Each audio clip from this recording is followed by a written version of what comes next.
My oncologist was sleeping with my wife during my chemo sessions. I know that sounds impossible, and you might not believe what I'm about to tell you actually happened.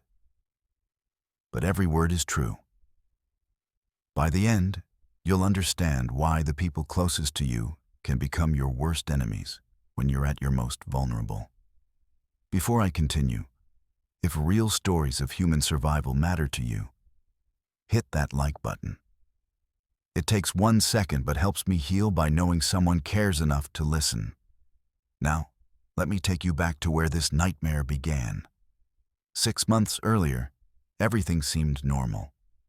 I'm Michael Torres, 42 years old, living in suburban Phoenix with my wife Jennifer and our 2 kids, Sophie, 14, and Nathan, 10. I worked as a sales manager at a tech company. Jennifer was a nurse at Scottsdale General. We had the American dream. Or so I thought. The first symptom appeared on a Tuesday morning in March. I was in the bathroom getting ready for work when I noticed blood in the toilet. Not a little. Enough to make me freeze. My hands gripped the sink. You know that moment when your brain tries to rationalize something terrifying? That's where I was. Hemorrhoids, I told myself. Stress, too much coffee. I ignored it. Big mistake. The bleeding continued. Every day for 2 weeks. I lost weight without trying, 15 pounds in a month. You think that sounds great until your pants fall off your hips and your coworkers start asking if you're sick. The fatigue hit me like a truck. I'd sleep 9 hours and wake up exhausted. Simple tasks, walking to my car, climbing stairs, left me breathless. What I didn't know yet was that a tumor the size of a golf ball was growing in my colon, slowly bleeding me to death from the inside. Jennifer noticed something was wrong. "You look pale," she said one morning, studying my face across the kitchen table. "Like really pale? When's the last time you saw Dr. Martinez?" "I'm fine," I lied. "Just tired from work." She touched my forehead like I was one of the kids. "You're cold, and you're losing weight. Michael, you need to get checked out." I should have listened. But here's what you need to understand about men and healthcare. We're idiots. We ignore symptoms until we're literally dying because we don't want to seem weak, don't want to admit vulnerability, don't want to burden anyone. That mentality almost killed me. By April, I couldn't ignore it anymore. The cramping in my lower abdomen felt like someone was twisting my guts with pliers. I was in the bathroom 6, 7 times a day. The blood was constant now. Dark, clotted, terrifying. I called Dr. Martinez, my primary care doctor. His receptionist got me in the next day. Always a bad sign when they move that fast. Dr. Martinez examined me, and his face did that thing doctors do when they're trying not to scare you, but they're definitely scared. "Michael, I'm ordering an immediate colonoscopy. This could be inflammatory bowel disease, but with your symptoms and the amount of bleeding you're describing, we need to rule out cancer." Cancer. The word hit me like a punch to the throat. "How soon?" I asked. "I'm marking this urgent. 3 days, maybe 4. 3 days later, I was lying on my side in a hospital gown, sedated and terrified, while a gastroenterologist named Dr. Patel snaked a camera through my colon. I remember the anesthesia kicking in, remember thinking about Sophie and Nathan, remember hoping this was all just a scare. I woke up to Dr. Patel's serious face. Jennifer was beside me, holding my hand. "We found a mass," Dr. Patel said. "Significant size, approximately 4 centimeters, in your sigmoid colon. I took several biopsies. Based on the appearance, Michael, I believe this is cancer. We won't know for certain until pathology comes back. But I need you to prepare yourself for that possibility." Jennifer's hand tightened on mine. I saw tears in her eyes. She looked devastated.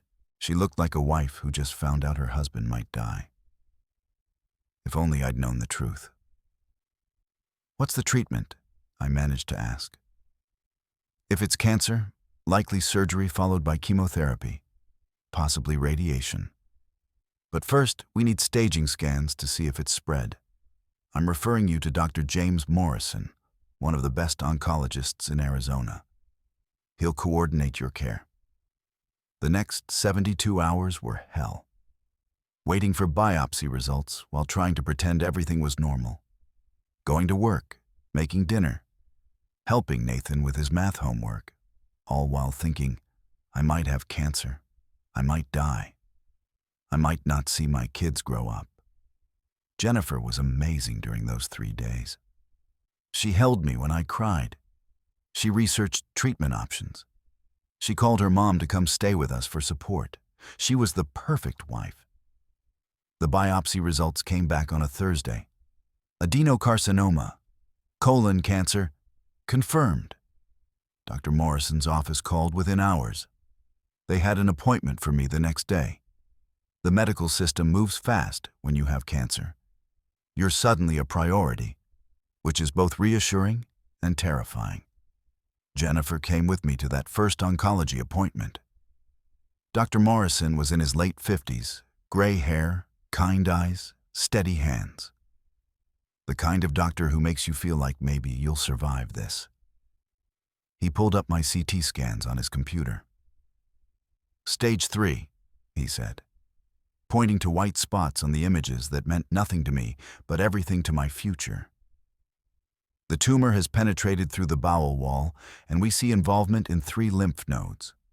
No evidence of distant metastases, no liver, no lungs. That's good news." 3 lymph nodes, I repeated. What does that mean? It means the cancer has spread locally, but not systemically. Your 5-year survival rate with surgery and chemotherapy is approximately 70%. 70%. Which meant 30% chance of death within 5 years. You do that math fast when it's your life. "What's the treatment plan?" Jennifer asked. She had a notebook out, taking notes like the nurse she was. Professional, competent, caring. What I didn't know yet was that she was taking notes for someone else. "Surgery first," Dr. Morrison explained. "We remove the tumor, the affected section of colon, and the surrounding lymph nodes. After you recover, about 6 weeks, we start chemotherapy. Full Fox protocol, 12 cycles every 2 weeks. That's 6 months of treatment." 6 months, I said numbly. "I know it sounds overwhelming, but this is very treatable, Michael. Stage 3 colon cancer has good outcomes with proper treatment. You're relatively young, otherwise healthy. We can beat this." The surgery was scheduled for 2 weeks out. Dr. Elizabeth Hayes, the surgeon, was a no-nonsense woman who spent an hour explaining exactly what she'd do to my body. She'd make a 6-inch incision in my lower abdomen, remove 12 to 18 inches of colon, take out the tumor and surrounding tissue, reconnect everything. If it went well, no colostomy bag. If it didn't, the bag might be temporary or permanent. "Any questions?" Dr. Hayes asked. "Will I be able to work during chemo?" She exchanged a glance with Dr. Morrison. "Some patients can work part-time, but most find they need to focus entirely on treatment. Chemotherapy is brutal, Michael. It's going to be your full-time job to survive it." I thought about my job, my salary, our insurance through my employer.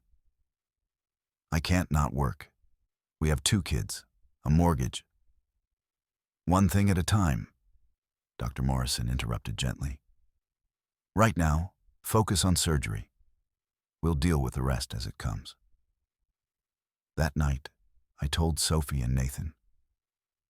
They were in the living room watching TV when Jennifer and I sat down with them. You know that moment when you have to tell your children something that will change their entire world? There's no good way to do it. Guys, I need to talk to you about something serious, I started.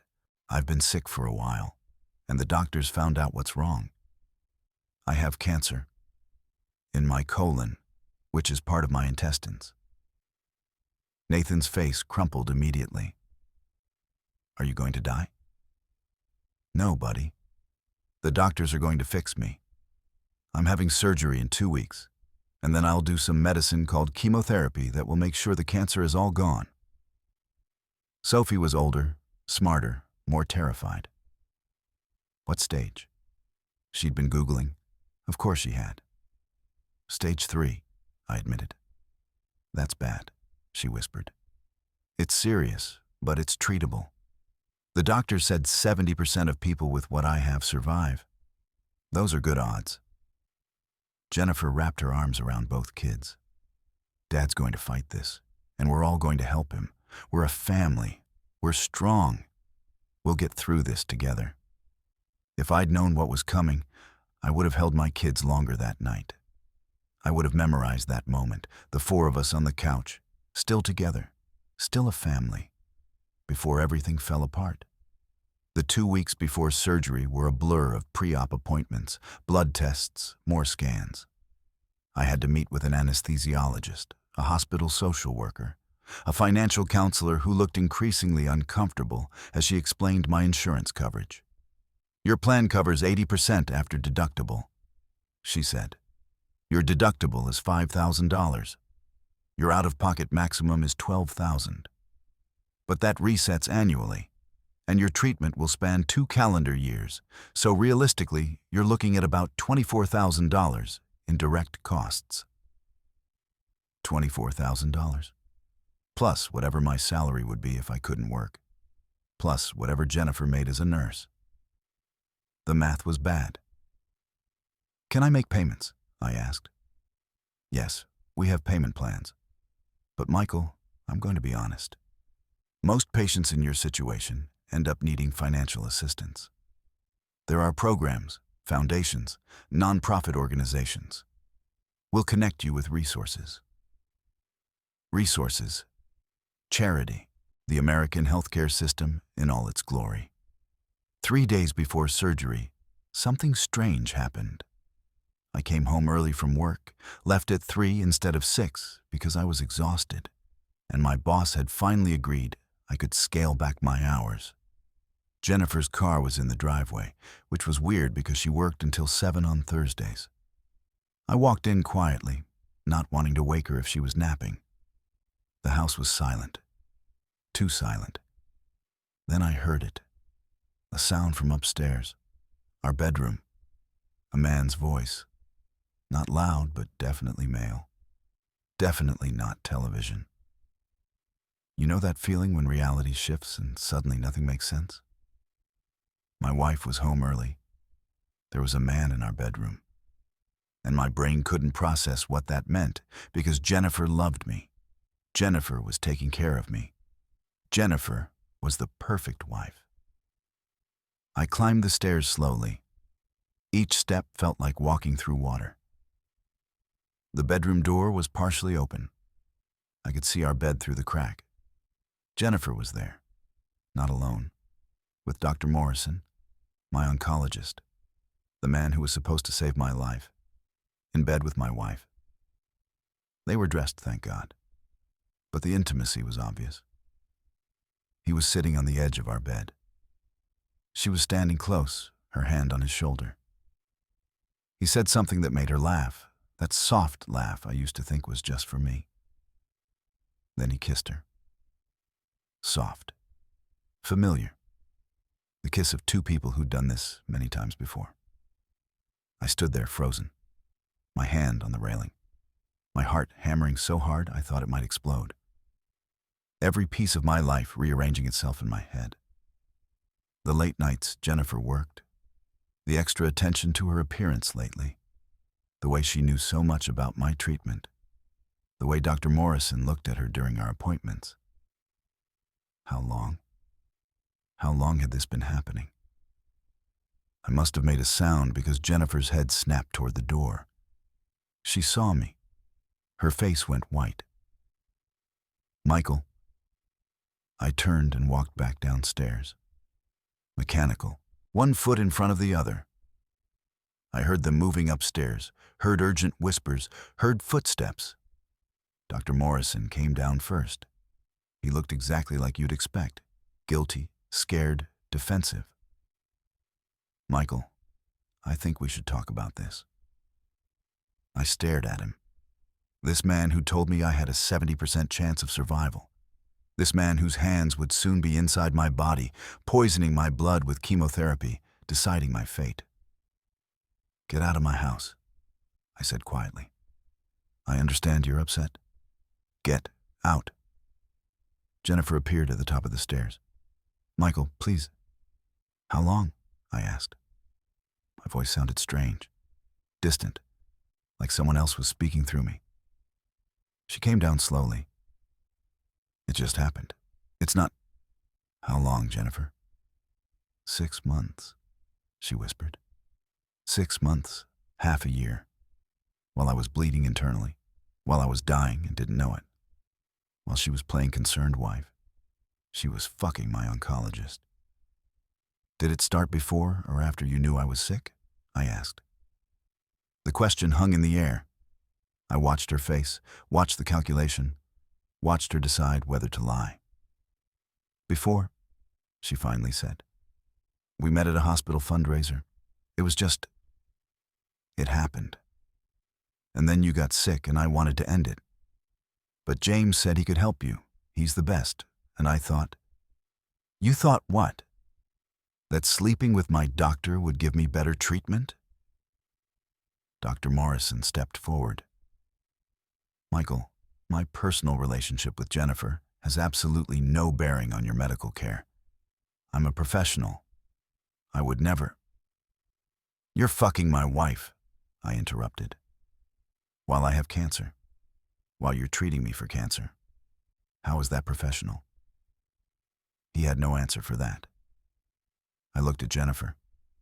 20 years of marriage, 2 kids, a life built together. And she'd been cheating on me with my oncologist for 6 months, before I even knew I was sick. "I have surgery in 3 days," I said flatly. "After that, I want you out of this house." "Michael, we have kids." "I know we have kids, which is why you're going to keep pretending to be a devoted wife until I recover from surgery. Then you're leaving. And you..." I turned to Dr. Morrison. "You're going to call your office right now and transfer my care to another oncologist. I don't care who, anyone but you." "Michael, that's not necessary." "Do it," I roared, and they both flinched. Dr. Morrison pulled out his phone, made the call right there in my living room while I watched, spoke to someone at his practice, explained there was a conflict of interest and I needed to be transferred.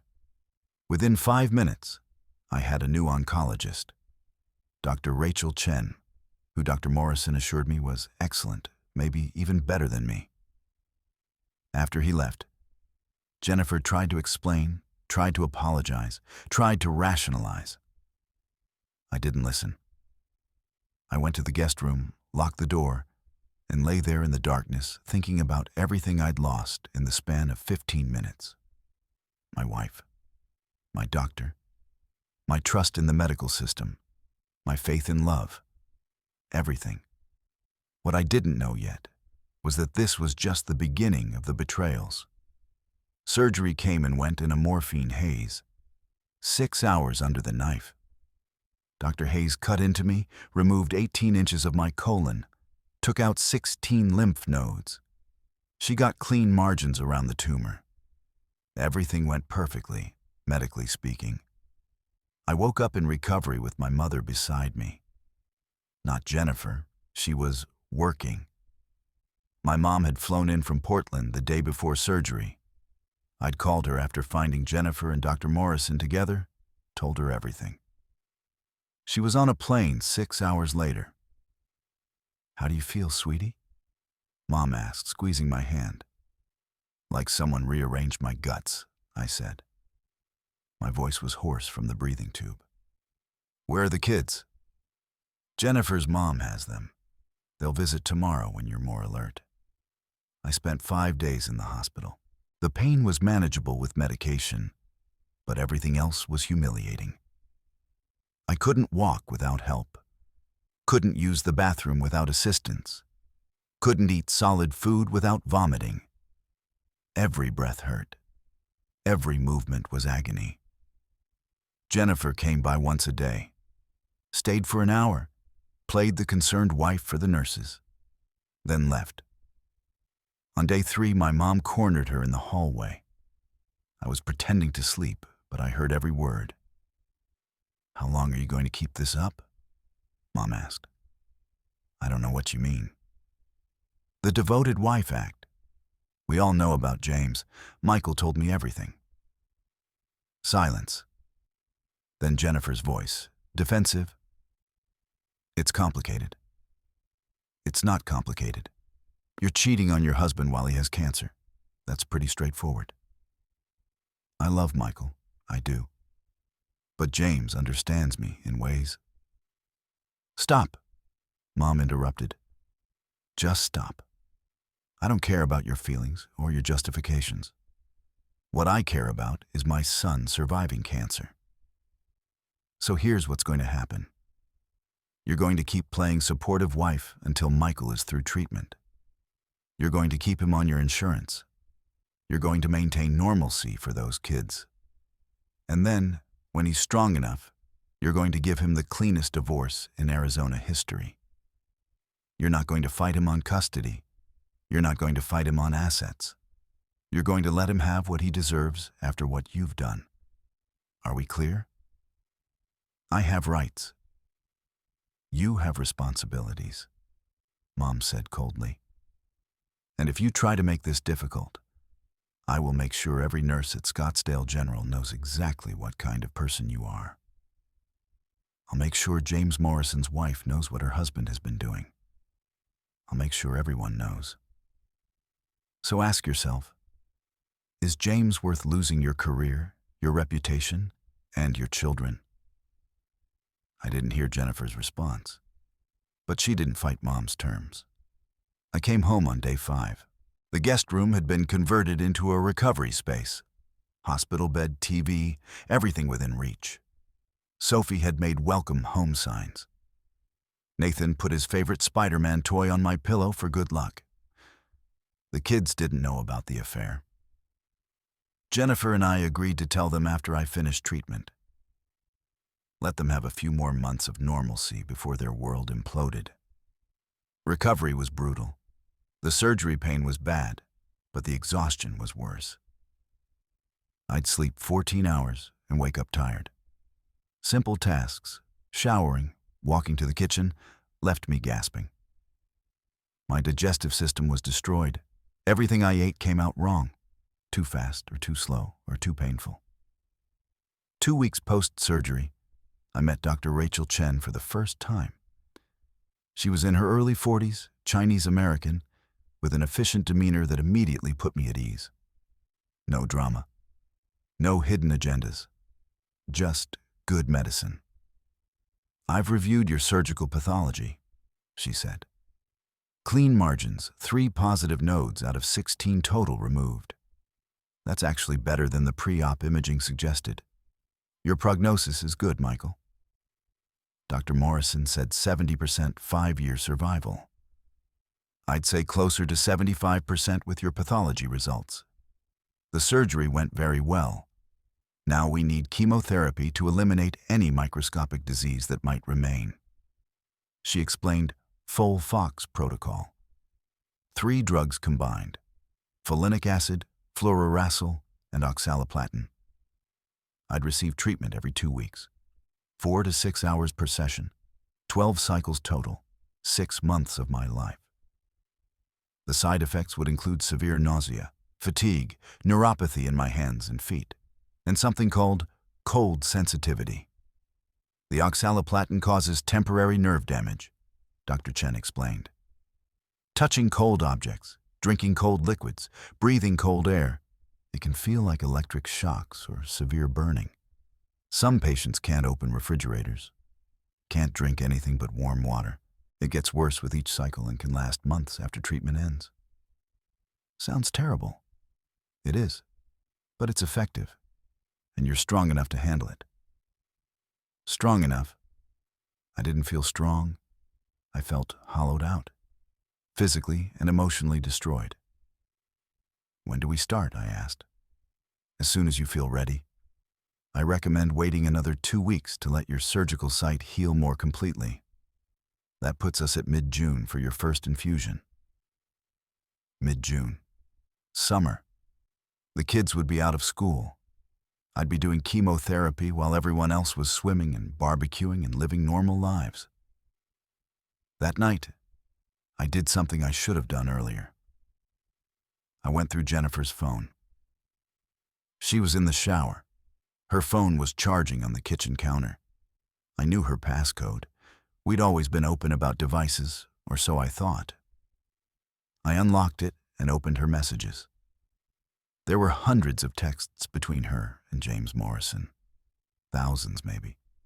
Going back 9 months, not 6 like she'd claimed. I scrolled through them, each message making me feel sicker. James. Can't stop thinking about last night. You're incredible. Jennifer. I feel so guilty. Michael's sick and I'm here with you. James. Michael's going to be fine. I'm giving him the best care possible. That's separate from us. Jennifer. Is it though? Sometimes I wonder if you're only with me because I'm his wife. If it's some kind of power thing. James. You know that's not true. I love you. When Michael's treatment is done, we can be together openly. When Michael's treatment is done. Like I was just an obstacle, an inconvenience, a patient to be managed until they could live their love story. I kept scrolling, found messages from a month before my diagnosis. Jennifer.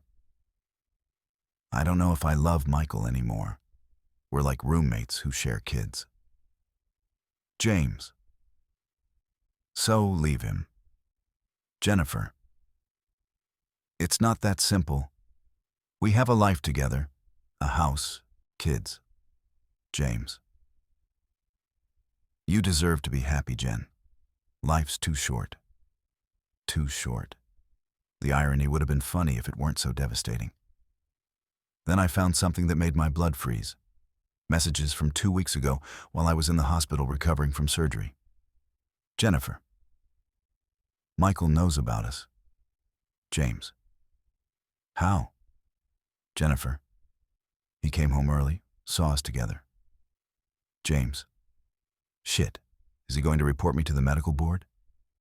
Jennifer. I don't think so. He just wants you off his case. James. That's reasonable.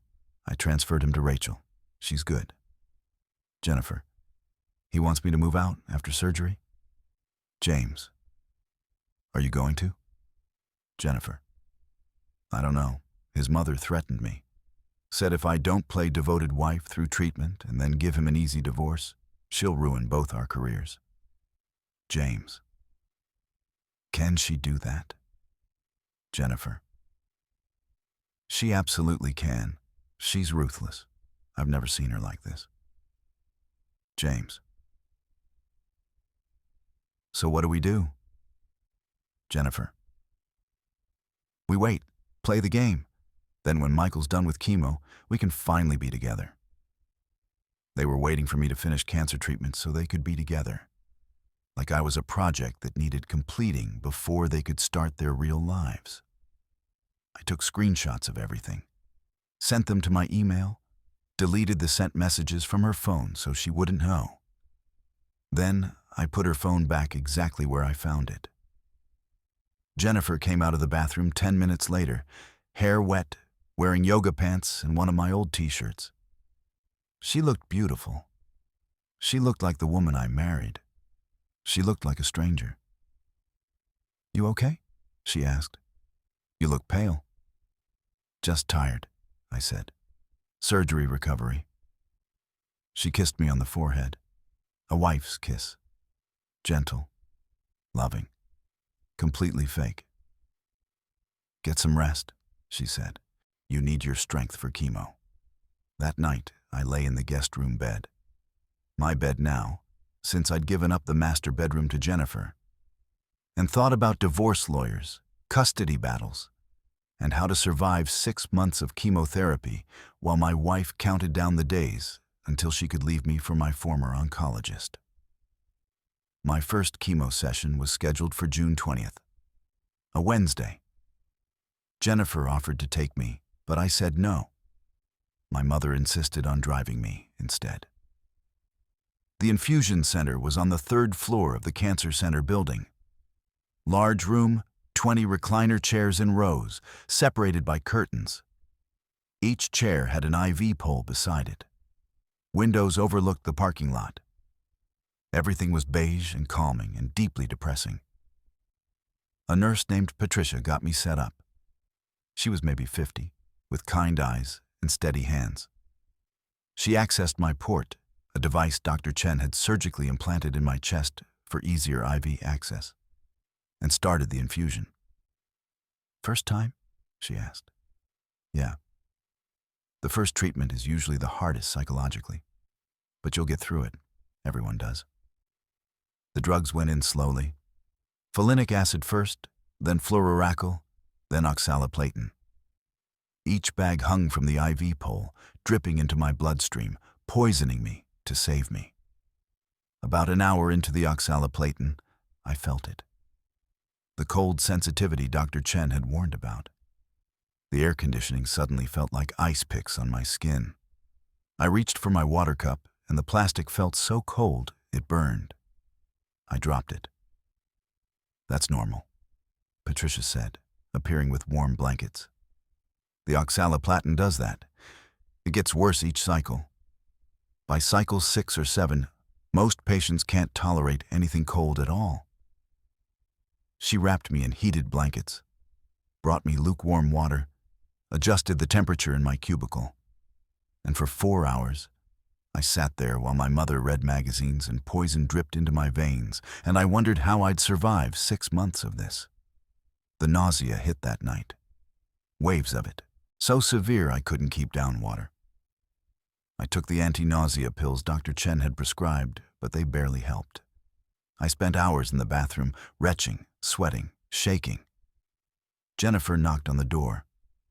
"Michael, are you okay?" "Fine," I lied. "Can I get you anything?" "No." I heard her footsteps retreat, heard her on the phone later, talking quietly, probably to James, updating him on how miserable his former patient was. The next few days were hell.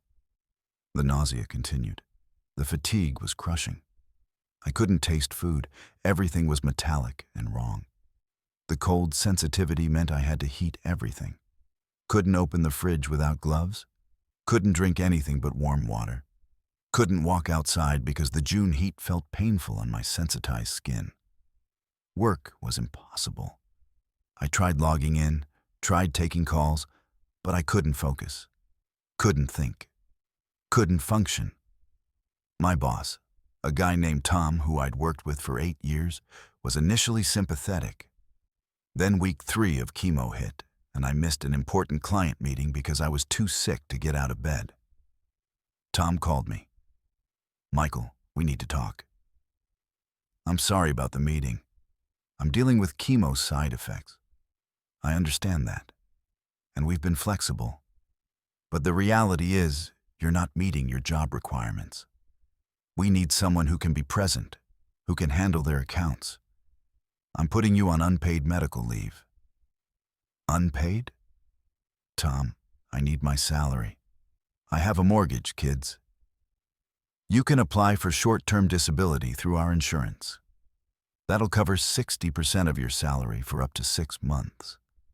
But Michael, between you and me, you should probably look into long-term disability options. This cancer thing, it's going to take a while." This cancer thing. Like it was a hobby. Like it was something I chose. "I need my job," I said desperately. "I need the health insurance." "Your insurance continues as long as you're employed." Medical leave doesn't change that. But Michael, honestly, you need to focus on getting better. Let the disability payments support you. Stop trying to work. You're not helping yourself or the company. He hung up. And just like that, my income dropped by 40%. 60% of my salary was barely enough to cover the mortgage. It wasn't enough for utilities, car payments, food, the kids' activities, my cancer-related co-pays. I sat on my bed, phone in hand, and felt everything closing in. Medical bills were already piling up, thousands of dollars even with insurance. Now my income was cut almost in half. Jennifer made decent money as a nurse, but would she even help pay bills when she was planning to leave? That night, I called a divorce attorney my mother had recommended. Her name was Rebecca Chen. No relation to my oncologist, just a common last name. Her office was in Scottsdale. "Tell me everything," Rebecca said after I explained the basics. I told her. The affair, the hidden relationship, the fact that Jennifer was only staying because my mother threatened her, the text messages I'd screenshotted, the financial situation, my cancer, everything. Rebecca listened without interrupting. When I finished, she leaned back in her office chair and studied me. "Michael, I'm going to be straight with you. Arizona is a no-fault divorce state, which means the affair doesn't technically impact asset division. But it absolutely impacts custody and potentially spousal support. The fact that she's a nurse dating your former oncologist? That's an ethics violation at minimum, possibly a HIPAA violation depending on what medical information was shared. We can use that." "I just want her out of my life," I said. "Once I'm done with treatment." Here's my advice. Don't file until you're finished with chemo. You need her insurance. You need stability. You need to focus on survival. But document everything, every penny, every message, every time she's absent or neglectful. Build an airtight case. Then, when you're stronger, we'll file and we'll make sure you get everything you deserve. I don't care about money. I care about my kids. In family court, money and custody are connected. The parent with resources gets more custody time because they can provide stability. So yes, you care about money, even if you think you don't. We're going to make sure you're financially secure enough to be the primary parent. Trust me on this. I left her office with a plan. Survive 6 months of chemotherapy. Document everything. Stay married on paper. Then, when I was strong enough, burn down Jennifer's life the way she'd burned down mine. Chemotherapy became my full-time job. Every 2 weeks, I'd go to the infusion center. Sit for 4 hours while poison dripped into my veins. Go home and suffer for 3 or 4 days. Start feeling slightly human again. Then repeat. By cycle 3, I couldn't tolerate anything cold. Opening the refrigerator felt like plunging my hands into fire. Drinking water required heating at first. Going outside was impossible unless the temperature was above 90 degrees. By cycle 5, the neuropathy was constant. My fingers and toes felt numb and tingly all the time. I dropped things, couldn't button my shirts, couldn't feel my feet when I walked. By cycle 7, I'd lost 30 pounds. My hair thinned but didn't fall out completely. Apparently, colon cancer chemo doesn't cause full baldness like breast cancer chemo. Small mercies. Jennifer went through the motions of being a wife. She'd drive me to treatments when my mother wasn't available. She'd make sure I took my medications. She'd update friends and family on my progress. But there was no warmth, no love, just obligation. I'd catch her on her phone, smiling at messages. I'd hear her on late-night calls, her voice soft and intimate. I'd see the guilt flash across her face when she'd remember I was there. What I didn't know yet was that she was planning her exit strategy more carefully than I realized. In August, during my 8th cycle, I got a call from our bank. There was suspicious activity on our joint account. Large withdrawals, transfers to accounts the bank couldn't verify. I checked our online banking immediately. Jennifer had been moving money, thousands of dollars from our savings, into a separate account. I did some digging and found it. An account at a different bank, opened 4 months earlier, in Jennifer's name only. She'd moved $38,000, money from my inheritance when my grandmother died, money we'd been saving for the kids' college, into that hidden account. She was stealing from me while I had cancer, planning her future with James Morrison using money that was supposed to be our children's education fund. I screenshot everything, sent it to Rebecca, my divorce attorney. Then I confronted Jennifer. "Where's the money?" I asked. We were alone, kids at school, my mother grocery shopping. Jennifer's face went pale. "What money?" "The $38,000 you moved from our joint savings to your private account, the one you opened in April." She opened her mouth, closed it, opened it again. "I can explain." "Explain how you're stealing from your dying husband?" "You're not dying." "Explain!" I roared, and she actually took a step back. "I needed security," she said quietly, "in case something happened to you, in case I needed money for the kids." That money was for the kids' college. It was from my grandmother. It's community property. Half of it is mine. "You're goddamn right it's community property, which means you don't get to hide it in a secret account without discussing it with your spouse. What else haven't you told me? What other accounts do you have?" She didn't answer. I pulled out my phone, showed her my lawyer's contact information. "I've already sent all of this to my divorce attorney. She's very interested in the hidden assets. Also very interested in your relationship with James Morrison and how that might constitute financial exploitation of a vulnerable patient." "That's what you are, Jennifer. You're exploiting me." "Michael, I never—" "Get out," I said quietly. "Pack a bag and get out. My mother will be here with the kids. You can stay with James or your parents or whoever. But you're not staying in this house. I have rights." "Yes, you do. And you'll exercise them through your lawyer. Get out of my house." She left within the hour, packed 2 bags, told me she'd be back for more of her things, told me this was my choice. I was forcing her hand. I didn't respond, just watched her leave, watched her load her car, watched her drive away. Then I called the kids' schools and updated the authorized pickup.